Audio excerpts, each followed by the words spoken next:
Jagan fire డిబేట్లో మనతో పాల్గొంటున్నారు సజ్జా అజయ్ కుమార్ గారు, తెలుగుదేశం పార్టీ అధికార ప్రతినిధి, మనతో జూమ్ కాల్ జాయిన్ అయ్యారు. అదేవిధంగా మస్తాన్ రావు గారు, రాజకీయ విశ్లేషకులు, మనతో జూమ్ కాల్ జాయిన్ అయ్యారు. చిన్నపరెడ్డి గారు, వైఎస్ఆర్ కాంగ్రెస్ పార్టీ సీనియర్ నాయకులు, మరి కొద్దిసేపట్లో వారు కూడా మనతో జూమ్ కాల్ జాయిన్ అవుతారు. అయితే ముందుగా మనం సజ్జా అజయ్ గారు వారితో మాట్లాడదాం. అజయ్ గారు, గుడ్ ఈవినింగ్ అండి. గుడ్ ఈవినింగ్ బ్రహ్మనాయుడు గారు, మీకు ప్యానల్ ఉన్న ప్యానలిస్టులకు అదేవిధంగా రాజ్ న్యూస్ వీక్షకులందరూ కూడా very good evening. YSR Congress party బీసీలకు ఎక్కువ అవకాశాలు ఇచ్చింది చట్టసభలో అని చెప్పేసి జగన్మోహన్ రెడ్డి గారు ఈరోజు చాలా క్లియర్గా చెప్పారు. అటు ఎమ్మెల్సీలు కానీ, రాజ్యసభ కానీ, లోక్సభ కానీ, అసెంబ్లీ కానీ, జెడ్పీ చైర్మన్లు కానీ, మేయర్లు కానీ, మున్సిపల్ చైర్మన్లుగా కానీ బీసీలకు ఎక్కువ అవకాశాలు వైఎస్ఆర్ కాంగ్రెస్ పార్టీ ఇచ్చింది అని చెప్పేసి చెప్తున్నారు. ఏం చెప్తారు మీరు? అన్ని గణం ఇస్తేనే కదా అంతమంది బీసీలకి, అంతమంది బీసీ పెద్దలకి అంత పెద్దపేట వేసినందుకే రాష్ట్రంలో ఉన్న బీసీ కుటుంబీకులు కూడా జగన్మోహన్ రెడ్డి గారి వెంట నడవటం మానేశారు. బ్రహ్మనాయుడు గారు మీకు బాగా గుర్తుండొచ్చు సార్, 2021లో స్థానిక సంస్థ ఎన్నికలు జరిగిన ఆంధ్రప్రదేశ్ రాష్ట్రంలో జగన్మోహన్ రెడ్డి గారు ముఖ్యమంత్రిగా ఉన్నప్పుడు అవును సార్, నార్మల్ గా స్థానిక సంస్థల్లో బీసీలకి 34% రిజర్వేషన్ ఉండాలి. కానీ జగన్మోహన్ రెడ్డి గారు ముఖ్యమంత్రిగా గెలిచిన తర్వాత సబ్జెక్టు కరెక్షన్ 10% కట్ చేశాడు, కోత పెట్టాడు. దానివల్ల దాదాపుగా 17,000 మంది ఏదైతే బీసీ కుటుంబీకులు ఏదైతే స్థానిక సంస్థలో పోటీ చేయాలనుకుంటారో, నిలవాలనుకుంటారో, వాళ్ళ గ్రామాల్లో వాళ్ళని ప్రూవ్ చేయాలనుకుంటారో వాళ్ళందరి ఆశలు అడియాస్ చేశారు జగన్మోహన్ రెడ్డి గారు. ఈరోజు బీసీలకి నేను పెద్దపీట వేశాను అంటున్నారు. ఈ రోజు సార్ కూటమి ప్రభుత్వంలో దాదాపుగా 8 మంది మంత్రులు సార్ బీసీ కులానికి సంబంధించిన వాళ్ళే కదా. ఈరోజు అచ్చెన్నాయుడు గారు కావచ్చు, కొల్లు రవీంద్ర గారు కావచ్చు, సవితమ్మ కావచ్చు, కొండపల్లి శ్రీనివాస్ గారు కావచ్చు, ఈరోజు అనగాని సత్యప్రసాద్ గారు కావచ్చు, సత్యకుమార్ యాదవ్ గారు కావచ్చు, ఇలా 8 మంది దాదాపుగా బీసీ కులానికి సంబంధించిన వాళ్ళే కదా. సార్ ఈ రోజు మేము గర్వంగా చెప్పుకుంటాం సార్, దేశమంతా మాట్లాడుకునే విధంగా ఈ రోజు ఒక బీసీ బిడ్డని, బీసీ కుటుంబీకుడిని కేంద్ర మంత్రి స్థానంలో కూర్చోబెట్టింది కూటమి ప్రభుత్వం. కింజరపు రామ్మోహన్ నాయుడు గారు ఈరోజు దేశం అంతా మెచ్చుకుంటుంది ఆయన చేసే పరిపాలన గురించి, దేశం అంతా మాట్లాడుకుంటుంది ఆయన చేసే పరిపాలన గురించి. ఈరోజు మేము బీసీలకి పెద్దపీట వేసినట్లు కాదా? ఈరోజు మేము ఎంపీలకు కూడా బీసీలకు కేటాయించే 4 ఉంటారు దాదాపుగా. ఈరోజు జగన్మోహన్ రెడ్డి గారు ఈ రోజు మీడియా ముందుకు వచ్చి నేను స్థానిక సంస్థల్లోనో, నామినేటెడ్లోనో, ఎమ్మెల్సీలలోనో, ఎమ్మెల్యేలలోనో మేము కూడా దాదాపుగా ఎమ్మెల్యేలలో దాదాపుగా 40 మందికి పైగా బీసీలకే మేము స్థానాలు కేటాయించాం బ్రహ్మనాయుడు గారు. ఇవన్నీ జగన్మోహన్ రెడ్డి గారు మేము కూడా లెక్కలు చెప్తాం జగన్మోహన్ రెడ్డి గారు మీకు లాగే. కానీ మీరు నిజంగా బీసీలకు మేము న్యాయం చేశామన్నారు కదా సార్. మేము జగన్మోహన్ రెడ్డి గారిని గతంలో ఆయన ముఖ్యమంత్రిగా ఉన్నప్పుడు అదే ప్రశ్నించాం. ఈ రోజు ప్రతిపక్ష స్థానంలో లేనప్పటికీ కూడా అతన్ని ప్రతిపక్ష నాయకుడిగానే భావించి ఈ రోజు కూడా మేము ప్రశ్నిస్తున్నాం. ఒక బీసీ బిడ్డని నడి రోడ్డు మీద పెట్రోల్ పోసి తగలబెడితే నాటి నుంచి నేటి వరకు ఎందుకు జగన్మోహన్ రెడ్డి గారు ఆ కుటుంబంకి వెళ్ళి కనీసం ఆ కుటుంబం ఎలా ఉందని ఎందుకు మాట్లాడలేదు? ఆ అమర్నాథ్ గౌడ్ గురించి ఎందుకు కనీసం ఒక ప్రస్తావన చేయలేదని మేము అడుగుతున్నాం. ఆ రోజు బీసీలు మీకు గుర్తుకు రాలేదా? ఈ రోజు మీకు స్థానిక సంస్థలు గుర్తొచ్చాయి కాబట్టి స్థానిక సంస్థలు రాగానే మేము బీసీలకి పెద్దపీట వేసామంటే ఏం పెద్దపీట వేశారు సార్? నిజంగా మీరు పెద్దపీట వేసుంటే ఆ బీసీ నాయకులందరూ మీ వెంట నడవాలా. ఈ రోజు ఒక మాట చెప్పారు బ్రహ్మనాయుడు గారు, జగన్మోహన్ రెడ్డి గారు నిన్న ఈ రోజు కూడా ఒక మాట చెప్పారు, నాకు చాలా ఆశ్చర్యం వేసింది.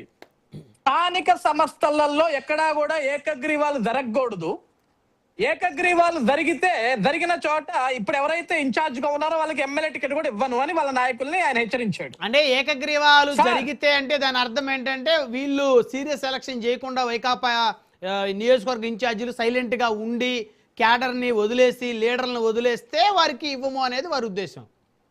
అదే ఓకే, ఏదన్నా అయి ఉండొచ్చు బ్రహ్మనాయుడు గారు, ఇప్పుడు ఆయన ఉద్దేశం, ఆయన ఇష్టం, ఆయన పార్టీ, ఆయన నాయకులకు ఏదైనా హెచ్చరించుకోవచ్చు. కానీ 2021లో సార్ స్థానిక సంస్థ ఎన్నికలు ఆయన ముఖ్యమంత్రిగా ఉన్నప్పుడు ఆయన ఏం చెప్పాడు తెలుసా సార్? వీలైనంత వరకు ఏకగ్రీవాలు చేయండి, ఎలక్షన్ ఎక్కడా జరగకూడదు, ఏకగ్రీవాలు చేయండి. 2000 లోపు జనాభా ఉన్న దగ్గర మీరు ఏకగ్రీవాలు చేస్తే 5 లక్షల రూపాయలు పారితోషికం ఇస్తాం. 2000 నుంచి 5000 లోపు జనాభా ఉంటే 10 లక్షలు ఇస్తాం.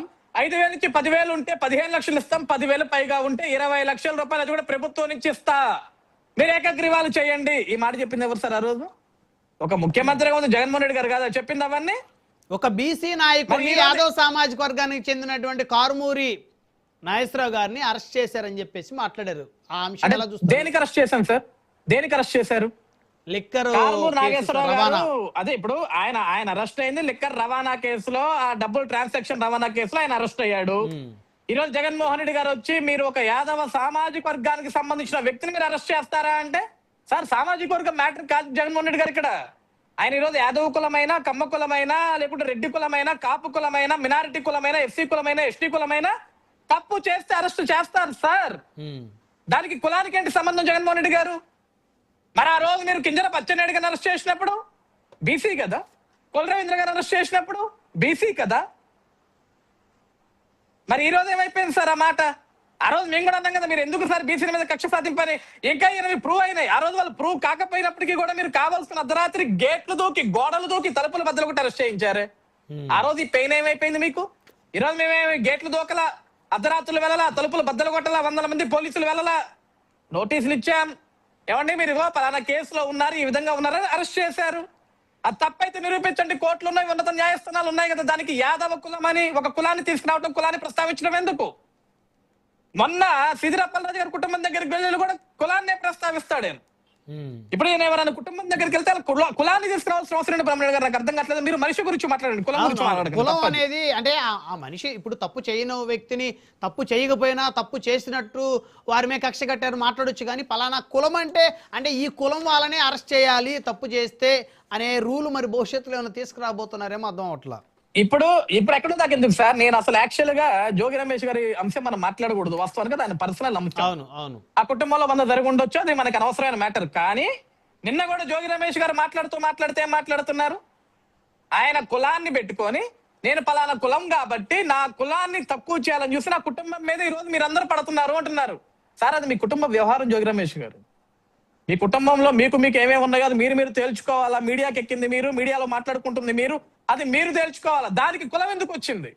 అవును, తెలియజేసింది మీరు ఘనంగా ముఖ్యమంత్రి గారిని పిలిపించుకుని, ఆ రోజు జగన్మోహన్ రెడ్డి గారిని పిలిపించుకుని అక్షింతలు వేయించుకుంది మీరు, ఆశీర్వాదం దింపించుకుంది మీరు కదా. దానికి కులానికి దీనికి ఈ రోజు మీరు మీడియా ఎక్కడానికి మీ కుటుంబ సమస్యకి కులానికి ఏంటి సంబంధం?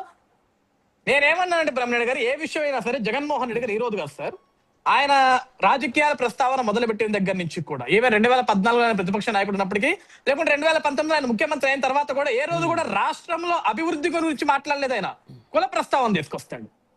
అలానా కులం వ్యక్తి వస్తే ఆ కులం వ్యక్తిని తీసుకొచ్చి మీడియా ముందు కూర్చోబెట్టి మాట్లాడుతున్న ఒక దౌర్భాగ్యమైన సిచ్యువేషన్ క్రియేట్ చేస్తారు జగన్మోహన్ రెడ్డి గారు. నేను ఇప్పటికి కూడా జగన్మోహన్ రెడ్డి గారు కూడా చెప్తున్నాను, సార్ మీరు అన్నారు ఆ రోజు అసెంబ్లీలో, నేను 10th లో ఫస్ట్ క్లాస్ స్టూడెంట్ ని, ఇంటర్లో ఫస్ట్ క్లాస్ స్టూడెంట్ ని, డిగ్రీలో ఫస్ట్ ర్యాంక్ స్టూడెంట్ ని వెళ్ళి తెలుసుకోండి అయ్యా అన్నారు. ఇన్ని ఫస్ట్ ర్యాంకులు సాధించిన మీరు, అంత అద్భుతంగా చదువుకున్న మీరు, అన్ని డిగ్రీ పట్టాలు సంపాదించిన మీరు సార్ కుల ప్రస్తావన తేకండి, అది చాలా తప్పు. మనం మానవ సమాజంలో బ్రతుకుతున్నాం. జగన్మోహన్ రెడ్డి గారు మానవత్వంగా మాట్లాడుకుందాం, మనుషుల్లాగా మాట్లాడుకుందాం. కులాలు ఎందుకు సార్ మనకి?